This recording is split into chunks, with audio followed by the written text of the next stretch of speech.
কলকাতা থেকে অনেক দূরে, মুসৌরি থেকে প্রায় 40 কিলোমিটার দূরে, পাহাড়ের আঁকাবাঁকা রাস্তা ধরে প্রায় 40 কিলোমিটার দূরে একটি গ্রামের দিকে এখন যাওয়া হবে। সেখানে যেতে যেতে যতটুকু আমরা দেখতে পাচ্ছি, পাহাড়, জঙ্গল এবং শাল গাছে ভরা সুন্দর প্রাকৃতিক সৌন্দর্য। এখানকার মনোরম পরিবেশ, ঠান্ডা। কলকাতা যেমন কোলাহল থাকে তার থেকে অনেকটা দূরে মানুষ যে ঘিঞ্জি পরিবেশের মধ্যে রয়েছে, পলিউশনের মধ্যে থেকে একটু নিজেকে আলাদা করা। এখানে ঠান্ডা আছে, রাতের দিকে বেশ ঠান্ডা। এবং যাচ্ছে একটি গ্রামে এখন থাইউর বা এই গ্রামটা সুন্দর পরিবেশ। এখানে রাতের দিকে লেপ কম্বল গায়ে দিতে হবে, বেশ ঠান্ডা আছে।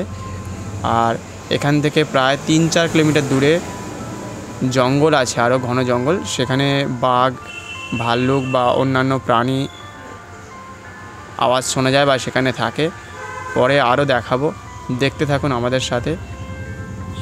এখানে সুন্দর প্রকৃতি, পাহাড়ের মধ্যে একটা মনোরম পরিবেশ, দেখতে খুব সুন্দর লাগবে আশা করছি।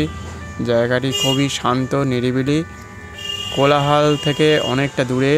আর অন্যান্য যেখানে জায়গায় দার্জিলিং বা সিমলায় এবছর বা গত বছরে দার্জিলিং এবং এবছর সিমলাতে প্রায় পাখা চালাতে হচ্ছে এবং অনেকেই আইসক্রিম খাচ্ছে যাকে বলে, কিন্তু সেটা এখানে তেমন নেই। এখানকার পরিবেশ আরও সুন্দর, মনোরম, প্রাকৃতিক সৌন্দর্য ভরা, দেখতে বেশ ভালো।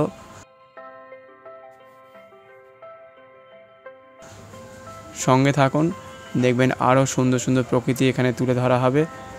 এখানেই শেষ করছি।